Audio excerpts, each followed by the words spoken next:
sociais. Então, nós temos esta questão que é possível ler a sociedade brasileira a partir do Código Penal. É possível ver aquilo que os bens jurídicos que o Código Penal visa proteger num dado momento histórico é um motivo pelo qual é possível ler esta mesma sociedade e as injustiças sociais que estão ali protegidas pelo Código Penal. Veja que o próprio Código Civil, a história se repete como uma farsa. Se nós levamos 27 anos para fazer o Código Civil no 1916, levamos depois 28 para fazer agora o Código Civil que está aí. E a grande coisa que as pessoas dizem que são as cláusulas gerais. O que são as cláusulas gerais do Código Civil? Nada mais do que um motivo para aumentar ainda mais o poder do protagonismo judicial no Brasil. Logo depois vou falar um pouco disso. Então nós temos no Brasil o que? Uma falta de integridade, no sentido de que fala Ronald Dworkin. Integridade na legislação, ela não tem nenhuma coerência interna, ela não tem nenhuma proporcionalidade, ela é feita ad hoc, sem nenhuma perspectiva de se fazer prognoses. Eu só posso fazer uma lei ou derrogar uma lei fazendo prognoses, isto é, vou fazer essa lei porque ela vai trazer tais coisas, eu modifico ela porque eu vou descriminalizar determinada conduta, porque ao criminalizá-la eu piorei, logo se eu descriminalizá-la vai melhorar a sociedade, eu tenho que fazer prognoses. O que eu não posso é fazer o que o Dworkin chama de leis de conveniência. Bom, nós historicamente fizemos leis de conveniência, mas também há uma falta de integridade na própria aplicação judiciária da lei. Então nós não temos a integridade legislativa e também não temos a integridade na aplicação. Isto é, nós não temos um processo de coerência e não temos um processo de integridade. Por quê? Porque nós apostamos no ativismo. Quer dizer, basta ver o seguinte, quais foram os grandes erros do Brasil. Nós temos que pensar isso muito bem, eu acabei de falar isso, que está na aula magna do Supremo, que eu gravei semana passada, que hoje já está no YouTube, em que eu explico isso com mais vagar. Basta entrar no YouTube e clicar ali meu nome, mais aula magna, decisão jurídica, e está à disposição, são 55 minutos de fala. E ali nessa aula magna, eu explico os grandes problemas que aconteceram na recepção do direito no Brasil. Nós tivemos uma Constituição riquíssima em direitos, uma Constituição que cai no colo dos brasileiros, embora toda a luta do processo constituinte que nós fizemos, mas uma Constituição que agrega, por exemplo, direitos sociais fundamentais, etc. Nós não tínhamos uma teoria adequada para interpretar essa Constituição. Então nós fizemos importações.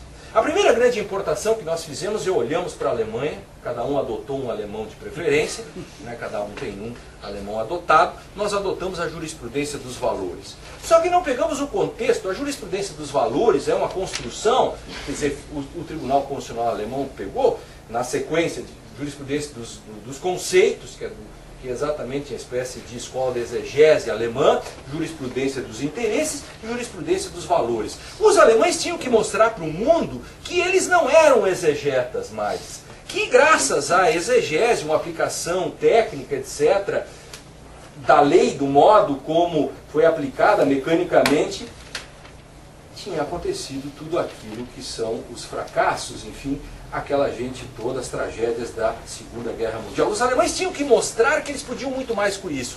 E aí vem então a jurisprudência dos valores, a transformação da Constituição numa ordem concreta de valores. Então, debaixo da lei, debaixo da Constituição, que diga-se é uma Constituição que não era uma Constituição fruto do processo constituinte, ela foi imposta pelos vencedores. Essa Constituição de 1949 é uma Constituição que acabou sendo legitimada, né, pelo Tribunal Constitucional, pelo Bundesverfassungsgericht, a partir de uma jurisprudência dos valores. Aí o que acontece? O protagonismo judicial foi extremamente forte e interventivo. a piada que corre, e corria muito, isso agora hoje está diminuindo, quando as minorias perdiam uma decisão no parlamento, se dizia, vamos nos encontrar lá em Karlsruhe, lugar onde estava o Tribunal Constitucional. O que nós no Brasil fizemos?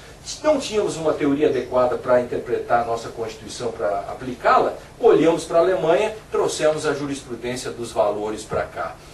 Não fosse suficiente, portanto, entregamos aos juízes para fazer os casos difíceis, a aplicação, a concretização, entregamos para o Poder Judiciário. Não fosse isso suficiente, fomos lá e buscamos uma teoria complicadíssima, e nunca aplicamos, mas só fizemos uma vulgata, que é a teoria da argumentação jurídica. Fomos lá. O que é a teoria da argumentação jurídica do senhor Alexi? Ele tentou racionalizar essa jurisprudência dos valores. Tentou construir uma racionalidade a partir de uma teoria absolutamente complexa, em que a ponderação, no final, era uma regra que saía depois de todo um procedimento complexíssima, que até hoje nem o Tribunal Constitucional alemão aplicou. E ninguém no Brasil, eu desafio uma decisão judicial no Brasil que tenha aplicado a tal da ponderação. E aí nós trouxemos para que fizeram os juristas brasileiros? Entenderam que a ponderação era uma coisa simples, bastava eu pegar um princípio aqui, outro princípio ali, e dizer uma palavra mágica em alemão. Abwägen. Claro, fica muito mais bonito em alemão. Quem não sabia a palavra em alemão dizia balanceamento. Eu balanço aqui de um lado, do lado aqui, e quem decide qual é o peso?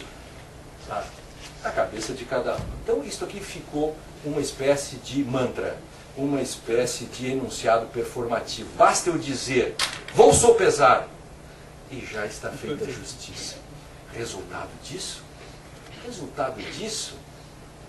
não fosse suficiente, ainda olhamos agora para os Estados Unidos. Queríamos o ativismo americano.